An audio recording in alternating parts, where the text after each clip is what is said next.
Pessoal, começando a nossa live 77. Live 77. Não é uma ou duas lives, são 77. E nós sabemos que a internet se torna um campo profícuo, né? De transmissão de ideias, de pensamentos, e nós formamos um bloco de energia, porque pensamento é energia, não é? E nós concentramos o que? Luz. Quando nós pensamos o bom pensamento, a luz é o resultado desses bons pensamentos. Então a luz ilumina, não é? A luz vence a ignorância. E nessa meia hora de segunda-feira, nós trazemos para a Associação de Caridade Samaritanos de Jesus e para o país, ou para as línguas portuguesas, não é? Aquilo que nós elaboramos da fé que raciocina, da fé que pensa e da fé principalmente que realiza. Então a fé sem obras, ela é morta. E quais são as obras da fé cristã? A solidariedade, a caridade, a misericórdia, a bondade, a busca da paz social, do bem social, do bem coletivo. Porque Jesus se acercava dos necessitados de toda ordem, dos tristes, se aproximava também dos ricos, em menor número, não é? Porque quem seguia e quem o acompanhavam eram as pessoas mais sofridas, abandonadas socialmente. E Jesus, o Cristo, trabalhava e trabalha até hoje por todos esses que são abandonados, esquecidos, sofridos, desde o pobre, o enfermo, ou aqueles que hoje nós chamamos de depressivos, angustiados, ou influenciados por espíritos necessitados, que nós não propalamos o nome pejorativo, né, de daimon, né, ou de demônio, né? A gente não pode utilizar na época de hoje esse nome tão pejorativo aos espíritos sofredores. Quem são os espíritos sofredores? Todos aqueles que já viveram aqui nesse mundo que nós vivemos, dirigindo o carro da alma, o carro biológico, que é essa indumentária constituída de coração, pâncreas, fígado, rins, cérebro, cujo espírito irradia ao redor. Né? O espírito irradia ao redor, aproveitando o sistema nervoso central, e através do sistema nervoso central, das sinapses, o comando dado pela alma encarnada faz com que nós nos movimentemos, faz com que nós nos achemos vivos, não é? Ou então mortos-vivos, porque já que nós vivemos no palco do imediatismo terreno, das buscas terreais, dos prazeres muitas vezes enervantes, e feito, né, uma pesquisa científica, né, de que o homem buscava a felicidade através dessa pesquisa de Harvard, né, através dessa pesquisa científicas de filósofos, não é, de psicólogos, de psiquiatras, gastaram tanto dinheiro com essa pesquisa, e o resultado dessa pesquisa foi um só: que felizes Somente são aqueles que se preocupam com o seu semelhante em maior quantidade. Quanto mais pessoas você se preocupa a fim de ampará-las, socorrê-las, diminuir as suas necessidades, é que você se torna feliz. Não é ter dinheiro que lhe torna feliz. Não é como muitos acham que felicidade é ter amantes, não é isso? Não é o exercício da sua sexualidade, não é isso que traz a felicidade. Foi descoberto após gastar rios de dinheiro com pesquisa em Harvard, não é? De que a felicidade estava na caridade. A felicidade está em fazer os outros felizes. Significa o que dizer isso? Você não pode ser feliz sozinho, não é verdade? Ou então você não pode ser feliz apenas com poucos. E quem são esses poucos? Esses poucos são aqueles da nossa laço consanguíneo, que você pode torná-los felizes, mas não só a eles, mas deixando que outros também participem da abundância de ser feliz. Não é? E no que nós vemos hoje, que nem sempre as pessoas são felizes dentro de casa com seus laços da consanguinidade.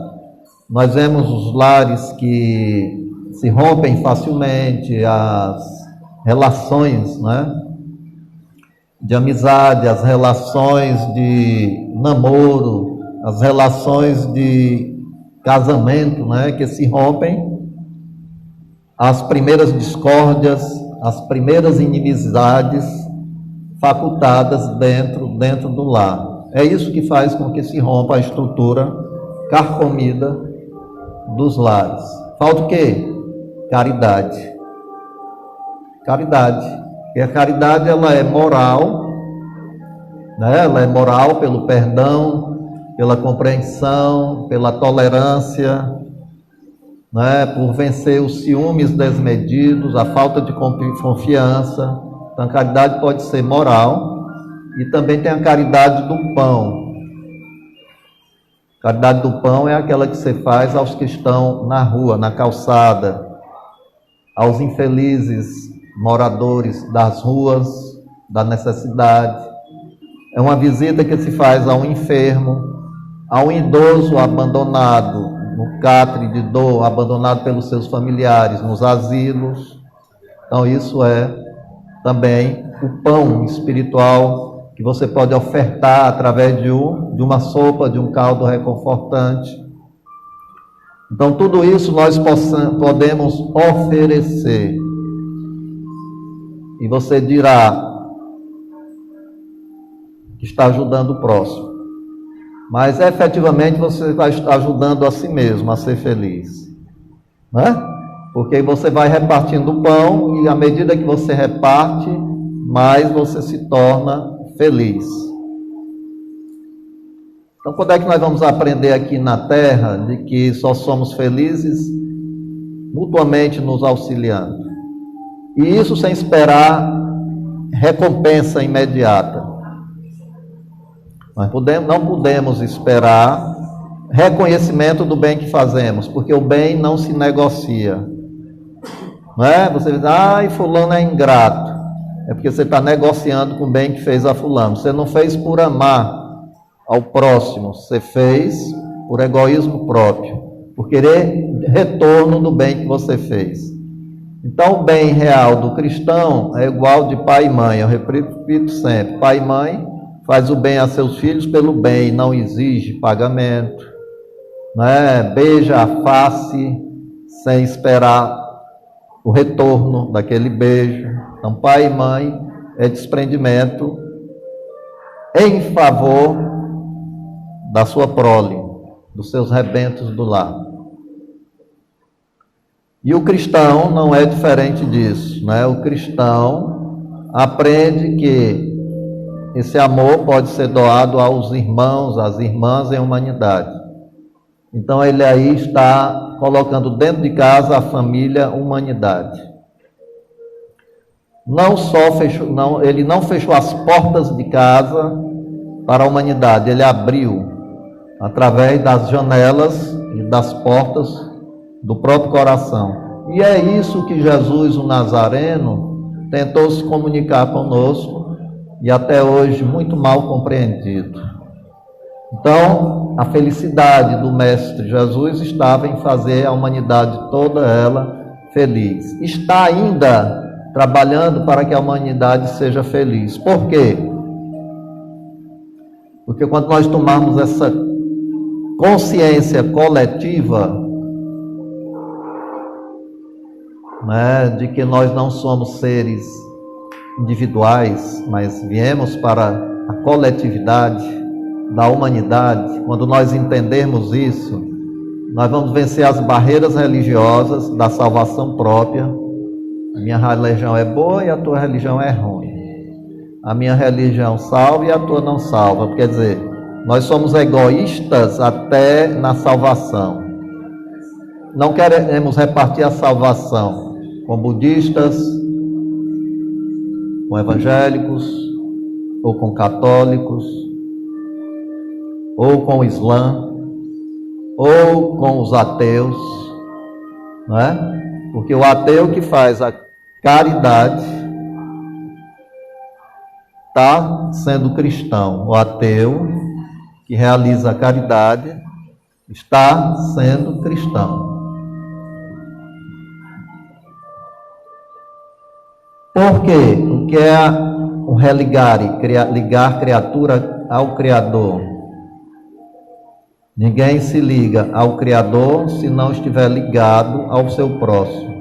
Por isso que Jesus orientou: amai a Deus sobre todas as coisas e ao próximo como a ti mesmo. Não é? Quando estou fazendo bem aos outros, eu estou fazendo bem a mim mesmo, ou não estou? Aumenta a minha imunologia, minhas defesas orgânicas se fortalecem, tenho maior capacidade de vencer câncer, por exemplo, de neutralizar um câncer. Tenho maior capacidade de não me deprimir. Por quê?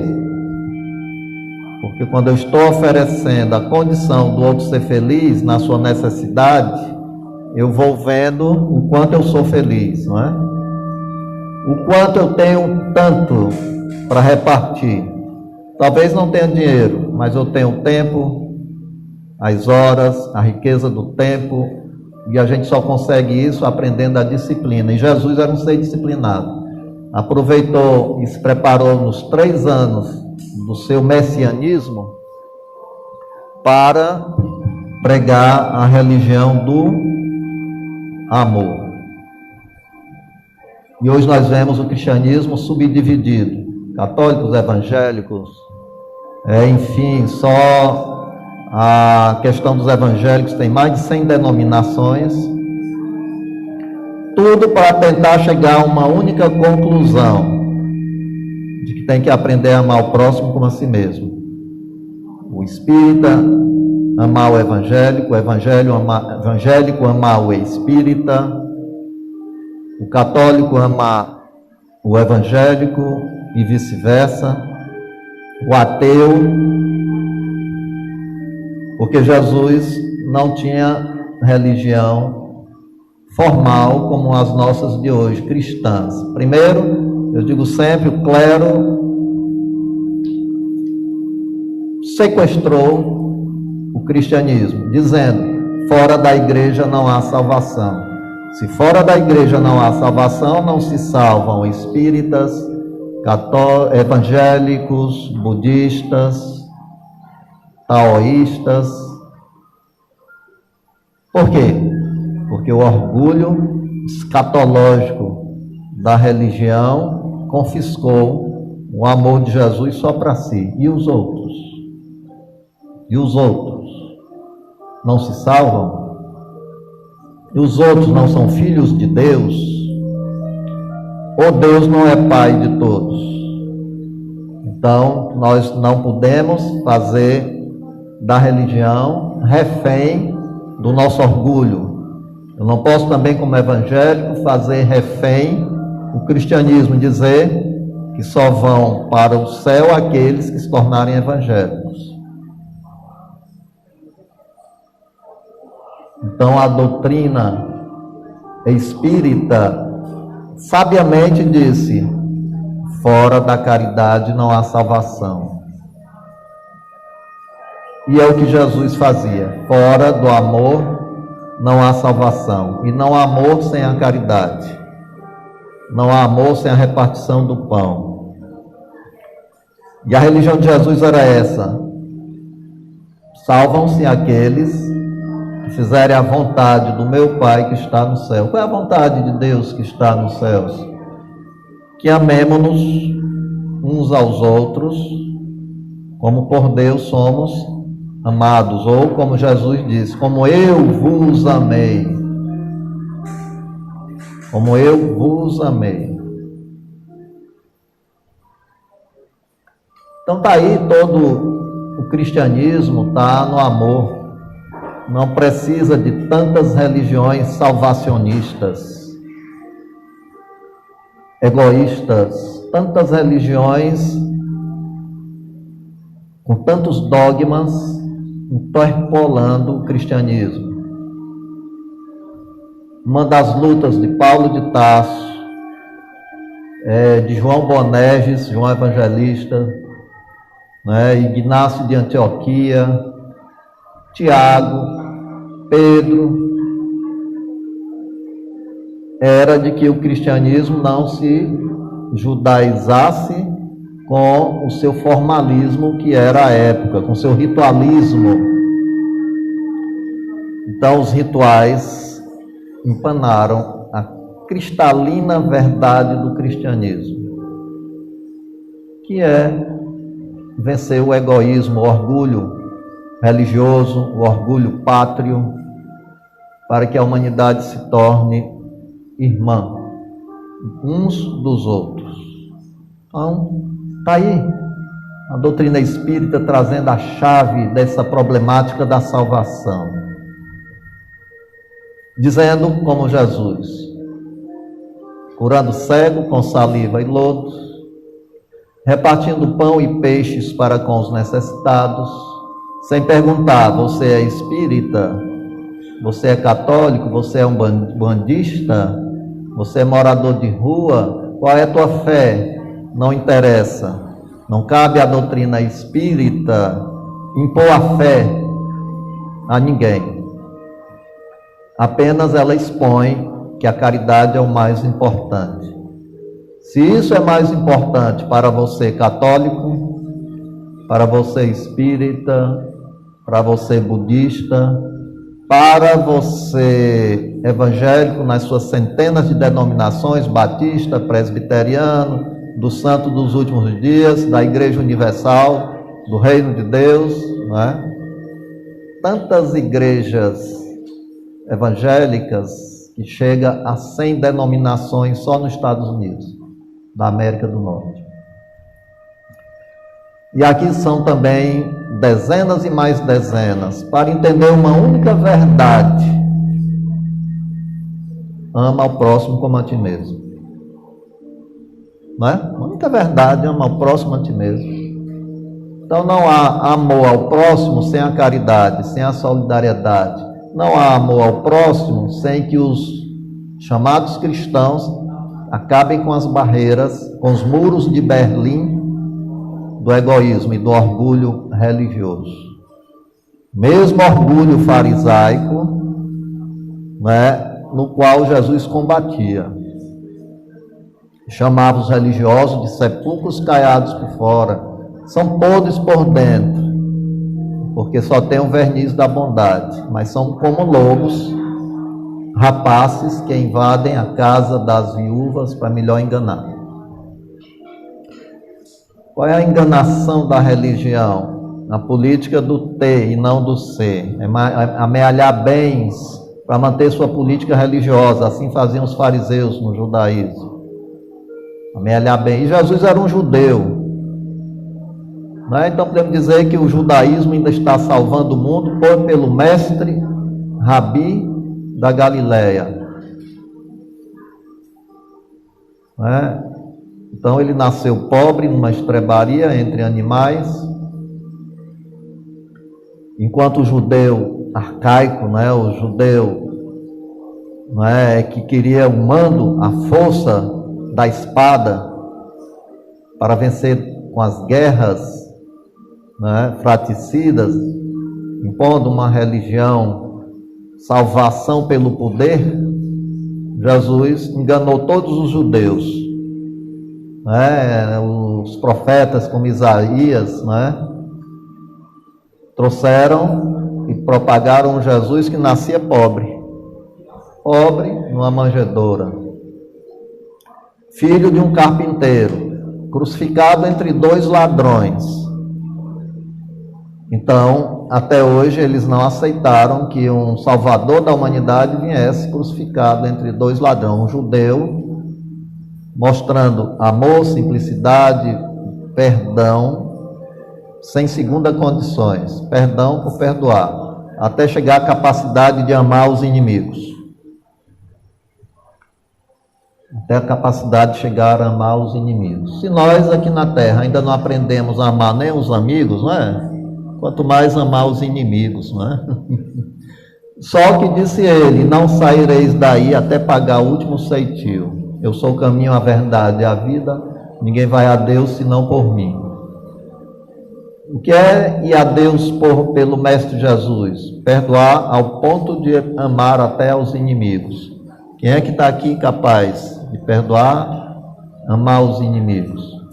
Os cristãos primeiros faziam isso. Amavam os inimigos, perdoavam, iam cantando para as masmorras, para os portos de martírio, para a boca das feras, dos ursos, dos leões, para que a populaça romana aplaudisse e gritasse, né, hosanas, né, a César, aos poderes do mundo, né? Então, os primeiros cristãos amavam ao ponto de amar os inimigos. Nós vemos Inácio de Antioquia, preso na cidade de Heracléa, abraçar aquele que estava preso, que foi o que condenou a sua família à morte, à miséria, à desgraça. E chegar, encontrar aquele homem preso,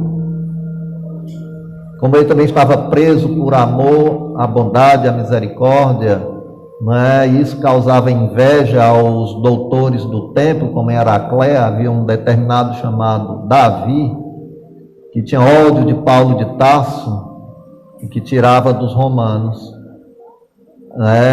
Os romanos sempre tiravam dos judeus a oportunidade de sacrificar Paulo de Tarso, né? Soltavam, né? Paulo de Tarso continuava suas andanças, suas pregações. E esse Davi já sabia disso, e nessa cidade de Heracléa quem mandava, né, era um preposto que cuidava das prisões, porque era muito longe do poder romano. Então quem mandava na cidade de Heracléa era um determinado senhor, né, pela maldade, pela perversidade. E esse Davi aproveitou a oportunidade e mandou prender, né, Inácio de Antioquia. E foi na prisão que ele foi encontrar leproso, um senhor idoso, muito velho, né? E aí esse idoso chegou nas grades, adiantando até um pouco da live de amanhã, que a gente repete, se for o caso, melhormente ainda, não é? E ali estava aquele que fez com que sumisse, né, em Cafarnaum. Toda a sua família já era adotado, né, porque os pais desencarnaram, né? Era uma criança que aos 6 anos Jesus colocou no colo e disse: ninguém verá o reino do céu se não se fizer como uma criança, se não se assemelhar a uma criança. E essa criança era Ignácio, da cidade de Antioquia, né? E lá, quando ele viu na cadeia e chegava próximo um homem dizendo que tinha necessidade de receber, não sabia por que, tinha necessidade de perdão a ele, a Ignácio de Antioquia. Quando ele chegou perto daquela grade que separava, escura, o velho com os lipomas da lepra, né? E contando a sua história, que tinha perseguido os cristãos, denunciado os cristãos primeiros, e era comerciante poderoso, e que começou a ver os espíritos em determinada ocasião, e a sua família chamou de louco e botou ele para fora de casa, como louco. Depois, como pescador, ele chegou na cidade de Heracléia, já melhorado, fez família de novo, e tinha uma filha muito bela, muito bonita, que esse senhor da prisão de Heracléia, o que mandava, romano, apaixonou-se pela filha dele. Como ela não atendeu a sua ânsia, né, vamos dizer assim, a sua ânsia sexual, não é? Ele mandou matar a família inteira, assassinou, né? E o velho mandou prender. Quem era esse velho? Exatamente, não é? Felipe da Galileia. Felipe da Galileia. Não é? E estava de frente daquela antiga criança que foi presa também, Ignacio de Antioquia. E aí, quando ele reconheceu que era aquele velho, e olhando aquela miséria, aquelas chagas, aquelas feridas, ele simplesmente beijou a fronte, a testa do Felipe da Galileia, perdoando, não é? Perdoando aquela insânia daquele velho já tão sofredor, e a consciência culpada, pedindo ressarcimento pelo perdão. Naquele momento, na prisão, surgiu uma luz muito intensa, né? Pela ectoplasmia, fluidos, né, do mundo espiritual com do mundo material, de médiuns ali presente, como Ignacio de Antioquia. Apareceu uma luz intensa, onde Ignacio de Antioquia viu seus pais, né, Isaac, né, e Sara. E naquele momento, as feridas com aquela luz intensa começou a sarar do velho, do idoso, começou a cicatrizar as feridas da lepra. E depois daquele momento, daquele perdão, daquele beijo que Ignacio de Antioquia deu, o abraço através das grades, o velho Felipe desencarnou. E o pai e a mãe dos desencarnados do Ignacio de Antioquia levaram o seu espírito para o mundo espiritual. Então, por aí a gente vê, né, o perdão, né? É tão bom o perdão, né? O perdão é esse amor por excelência, que nós não sabemos por causa das nossas melindres, né? A gente está sempre se melindrando um com o outro, né? Você se melindra até com uma pessoa que você se desentendeu, que veio de fora e que você não perdoa, não é? Você não sabe ser um cristão a ponto de perdoar, capacitando-se para amar os inimigos, que é o passaporte para que um dia nós saiamos do mundo de prova e expiação, como é a terra de degredo, do mundo hospital, onde se aprende somente pela dor. Aqui não se aprende pelo amor. São poucos aqueles que aprendem pelo amor, esperam a dor chegar para poder acordar, como o Felipe, né, da Galileia, comerciante, que errou muito, porque queria ser rico de qualquer jeito, nem que fosse passando por cima da felicidade alheia, não é? Então são 19h58, adiantei um pouco a live de amanhã, mas a gente retorna com mais detalhes no dia de amanhã. Na noite de amanhã, nossas lives acontecem agora às segundas e às terças-feiras. Nós vamos fazer a nossa prece para continuar o nosso trabalho aqui na sede da Associação de Caridade Samaritanos de Jesus, pedindo a bênção, né, dos espíritos samaritanos de todo o planeta Terra. São aqueles que superaram o orgulho religioso e encontraram na caridade a sua religião maior.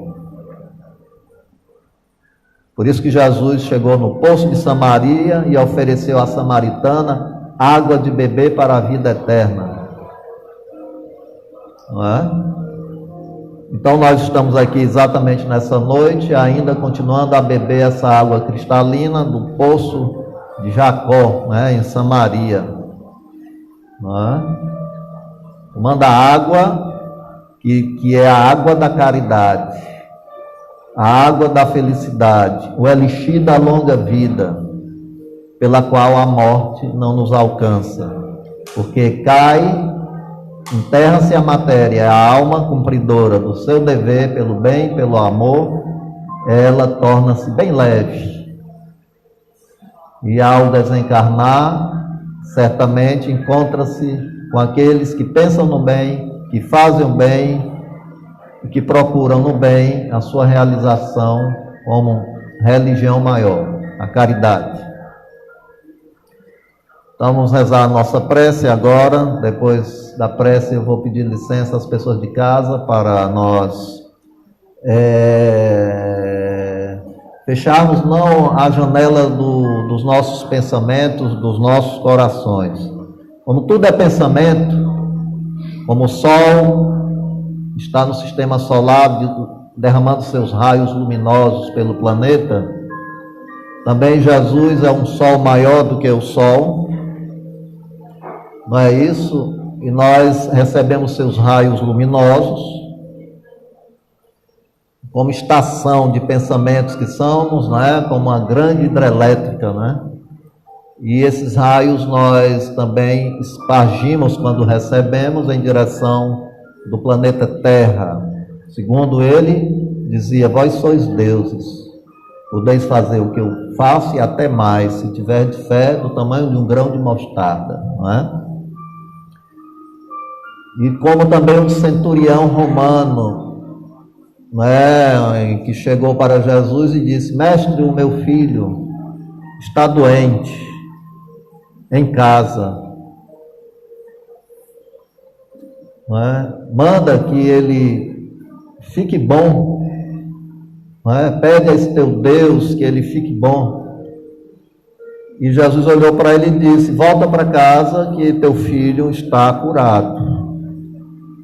E isso era na hora 7ª, né? E quando ele foi para casa em Cafarnaum, né, os seus empregados disse: teu filho passou a febre, né? Teu filho está curado. E ele foi ver, era exatamente no dia anterior, na hora 7ª. A hora 6ª era meio-dia, né? A hora 7ª devia ser por volta de 13, 14 horas da tarde, que é a hora que o rapazinho, né, o filho do centurião, né, do chefe, né, da polícia, né, romana, de Nero não, do preposto lá de César, não é, em Jerusalém, não é, determinou Jesus, porque quem curou foi a fé do centurião, do romano, não é, que acreditou que Jesus podia dizer: vai, leva a cura, e a cura assim se faz, não é? Então assim nós estamos aqui na internet pedindo a Deus que essa cura, não é, se faça no coração de cada um em primeiro lugar, essa cura relativa, porque um dia todos vamos desencarnar, não é? Mas o tempo em que nós podemos nos reconciliar com os nossos inimigos, não é? Reconcilia-te primeiro com teus inimigos, depois tu faz a oferta no altar da tua consciência. Então, se nós tivermos algo contra alguém, esqueçamos o mal imediatamente, para que nós tenhamos a paz, nós tenhamos a saúde, não é? Porque não há riqueza maior do que a saúde, e a saúde é um estado de espírito, ou não é? Não é? Saúde é um estado de espírito, porque o corpo pode estar aos frangalhos e a alma tranquila, a mente quietar, como diz a música, né? Certamente nós teremos a saúde eternamente. Então a saúde não é um estado da matéria, é um estado de alma. E se a cura processasse no corpo, não é, material, é porque a responsabilidade aumentou, para que nós entendêssemos que fazer o bem, como foi feita a pesquisa em Harvard, a caridade, é a preocupação que eu e você tem com mais pessoas. Quanto mais pessoas você preocupa sem ajudar, mais você é feliz. Então, chegou-se a essa conclusão científica na Universidade de Harvard, não é? De que a sua felicidade está diretamente ligada àqueles que você torna feliz ao seu redor. Começa em casa, mas não termina em casa. Continua na rua, na calçada, no ônibus, no seu trabalho, em qualquer canto. Então, vamos fazer nosso Pai Nosso, pedindo a Deus pelos nossos amigos e principalmente pelos nossos inimigos, desencarnados ou encarnados, não é? Pedir a grande luz do Cristo solar, que possa neutralizar o mal no pensamento e no coração de cada um e na célula, seja do tecido carnal, ou seja do tecido perispiritual. Quantas almas no além doentes? Por isso que eu disse que saúde é um estado de espírito. O corpo espiritual chagado, com dores de cabeça, não é? Com cânceres, com dores atrozes e já desencarnaram. Porque o corpo espiritual leva do corpo material todas as suas mazelas quando o espírito não está curado, quando o espírito está enfermo. Então, o que é que vai curar o nosso espírito? Os bons pensamentos, seja no aquém ou seja no além. Vamos pedir a João Pescador de Almas que lance sua teia de luz, sua rede de pescar sobre todos nós, espíritos, não é? Porque nós estamos na matéria por uns dias e não permanentemente. Então, quando nós nos conscientizamos que somos mais espíritos do que matéria, nós vamos dar mais valor às coisas espirituais do que às coisas materiais. Vamos pedir a Jeremias, o preto velho, que tire da casca da árvore nossa medicação da noite, da árvore curativa. Vamos pedir a Deus a luz do sol, que seus raios possam irradiar sobre o sistema nervoso central. E a luz desses raios luminosos do sol e da lua, com sua cor dourada e prateada, possa nos tranquilizar.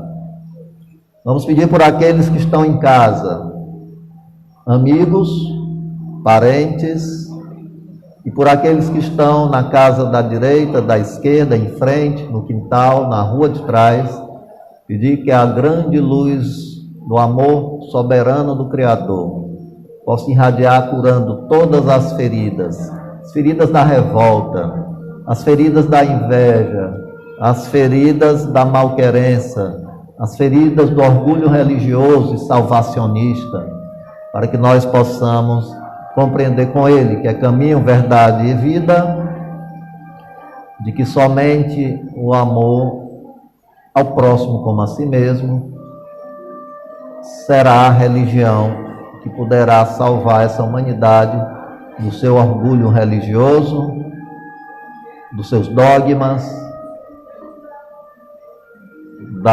dos mistérios da fé, para a verdade que liberta. Conhecereis a verdade e a verdade vos libertará. Vamos pedir a Maria de Nazaré que o seu manto de luz azul, da cor do céu, da cor do infinito, possa descer sobre o planeta Terra, sobre o Brasil, que nós possamos adquirir a boa política, que Jesus era um ser político, mas a sua política era a do perdão, a sua política era do amor ao próximo. Hoje aqui a gente tem a briga, né? A briga e a discórdia política. Mas ninguém quer seguir a política do Divino Mestre Rabi da Galileia. Ninguém quer votar no Divino Mestre Jesus. Não é? Infelizmente, essa política daquele que dá de graça o que de graça recebeste. A política daquele que metia as mãos nos bolsos e repartia tudo que tem, ainda não é uma política ainda seguida pelos políticos de hoje. A megalomania da política de hoje é o ter e não ser. E Jesus, como político da paz, do amor e do perdão e da misericórdia, optava pelos pobres e pelos enfermos do mundo. Então, quando os políticos começarem a optar pelos pobres e pelos enfermos, terão vergonha dos seus salários superlativos, porque reinam aqui na terra, mas não reinam a partir dos seus corações, reinam pelo mundo exterior, pela megalomania do ter. Não é? Ainda não estão capazes de entender a política do amor, do perdão e da frugalidade, da simplicidade, da solidariedade, da fraternidade. Então, que nós possamos seguir as pegadas do Divino Mestre Jesus. Ave Maria, cheia de graça, o Senhor é convosco. Bendita sois vós entre as mulheres, e bendito é o fruto do vosso ventre, Maria, divina luz. Rogai por nós, pecadores, agora e na hora do nosso desencarne, do nosso reencarne. Tantas vezes, assim Jesus falou para Nicodemos: Mestre, que faço para ir ao reino dos céus? Disse Jesus: não verá o reino dos céus se você não nascer de novo. Mas, mestre, pode ser um ser adulto, entrar na barriga da mãe? Não, você tem que se tornar, nascer da água e do espírito, tem que ser perispírito, desencarnar, para depois voltar no líquido amniótico, não é? Do útero materno, né? Como um grande mar da vida, né? E assim você retorna. Vocês são mestres em Israel, não sabem disso? Quanto mais quando vos falar das coisas mais elevadas, das coisas do céu, né? E não das coisas da terra. Se nem a ressurreição vocês acreditam, né? Que se ressurge dos mortos, não é? Como ele provou que no terceiro dia ele voltou para os apóstolos como Espírito, para Maria de Magdala, como: olha aqui as minhas chagas, as minhas feridas da minha crucificação. Eu não morri, eu ressuscitei dos mortos, assim como vocês também ressuscitarão. Todos nós ressuscitamos dos mortos, não é?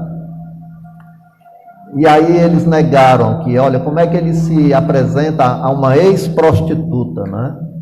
E não a nós, não é?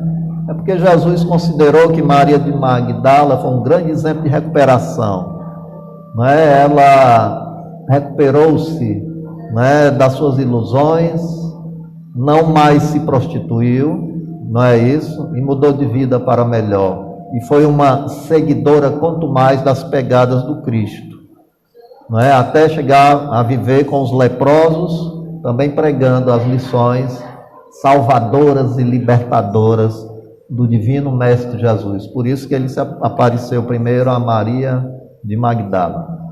Então, que Deus nos abençoe, dê paz e luz a todos nós, paz no coração, paz no lar, nos tornemos felizes, fazendo aos outros felizes. Essa é a nossa religião maior. Não é a doutrina espírita, não é, enfim, ser católico, não é ser evangélico, maior do que amar o próximo como a si mesmo. Deus nos abençoe e até amanhã às 8h da noite, se Deus nos permitir. Então, obrigado pela companhia de todos aqui no salão, porque a cura já está se processando em nós, porque estamos curando o ser espiritual.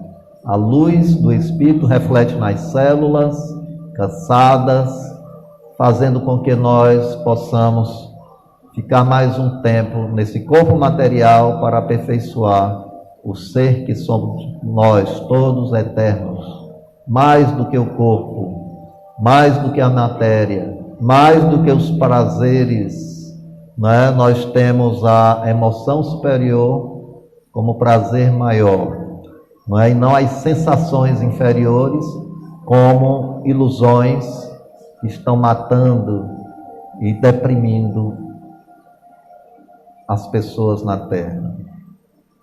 É um mês em que o suicídio, não é lembrado como uma das doenças da humanidade, se não a maior doença da humanidade é o suicídio.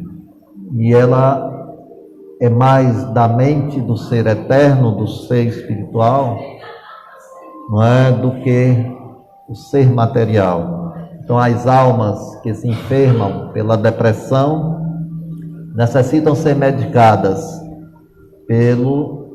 pela compreensão de que é amando o próximo como a si mesmo que nós vamos entender que a vida vale a pena ser sempre vivida. Deus nos abençoe a todos. Partamos agora para a segunda parte e a internet. Obrigado pela companhia. Paz e luz a todos e que nós possamos seguir as pegadas do Mestre Jesus acima dos orgulhos da religião salvacionista, para aprendermos que a salvação está no amar uns aos outros como Ele nos amou. E a caridade é esse amor maior. Até amanhã, se Deus quiser.